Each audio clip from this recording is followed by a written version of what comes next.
One of the first watches that I became really interested in and a little bit obsessed with was the Omega Speedmaster Moonwatch. Not because of the moon landing or any of the other accolades the watch has received throughout the years, but because of the classic design and really cool style. I always found chronographs to look really great, and the Speedmaster does it best. It was my first Omega watch, and I still remember to this day driving home and thinking, did this just happen? I've picked up and sold many watches along the way, but the Speedmaster has always remains one of my go-to everyday watches. I did have some reservations before getting the watch because how easily it is to scratch the hesalite crystal, if I would get tired of the basic design, and if manually winding the watch every day would become a nuisance. We will get into all that and more as I discuss with you my experiences with the Speedmaster for the past 5 years. Let's start with wearability and my overall impressions of the watch.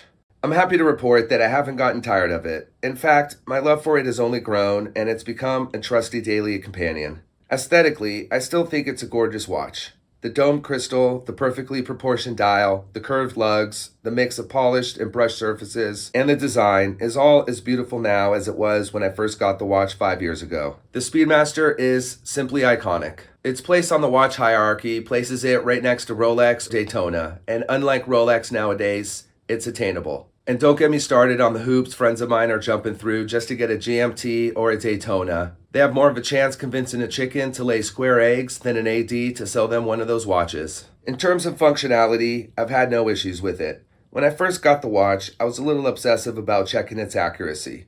I tested it in various resting positions and would keep track of the results. As the months passed, I calmed down and just let it be.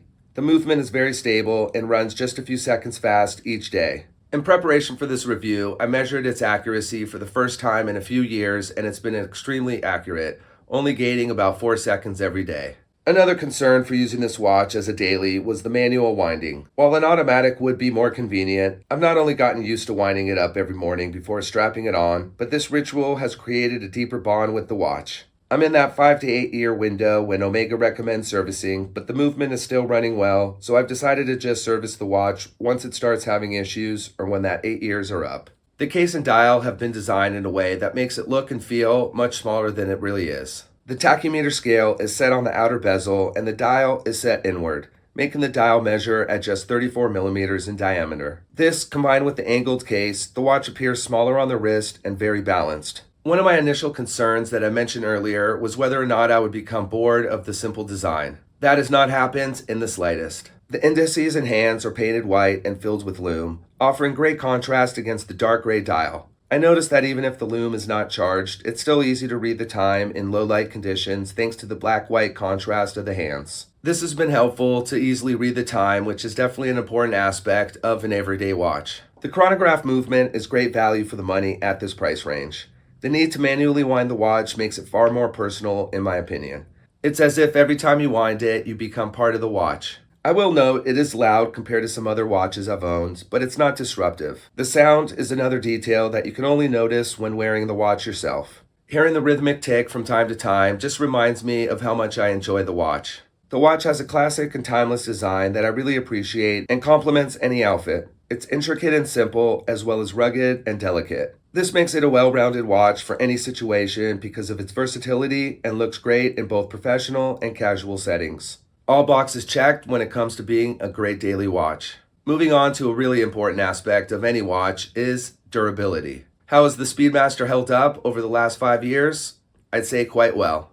It's definitely picked up some good share of battle scars, but I don't think it looks old or beat up. The polished surfaces have picked up a good number of scratches, and there are a couple noticeable spots of damage. But the good news is most of these imperfections are not really noticeable at wrist level. Another concern for many is the durability of the hesalite crystal. There's no doubt about it.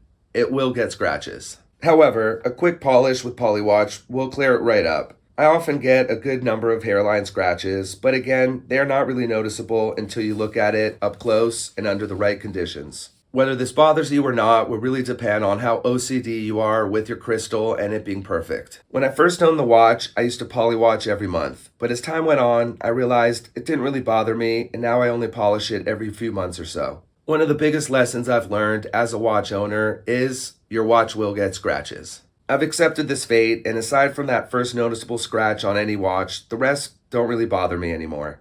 I want to enjoy the watch and don't want to constantly be distracted by babying it. One of the things I like most about the Speedmaster is the versatility. It's a strap monster. Almost everything looks good on it. Changing the strap makes it adaptable for every occasion. I've worn it to work, weddings, barbecues, restaurants, and bars. It really fits in everywhere. I don't think there are many watches that look as good with a suit and tie as it does with a t-shirt and shorts. This watch would make a great one-watch collection without a doubt.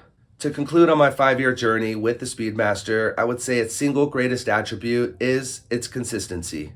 Aside from some wear and tear, the watch still wears really comfortably and tells accurate time. For the past 50 years, it has relatively gone unchanged and has stood the test of time. It will never go out of style. I have no intentions of ever selling the watch, and of course there really is no perfect watch, but the Speedmaster does come really close. If you're looking for a forever watch, I don't think you could go wrong with the Speedmaster. I appreciate you coming along with me on this journey as I reflect back on the 5 years with the Speedmaster. That's all the time that I have. Thanks for watching. I'll see you next time.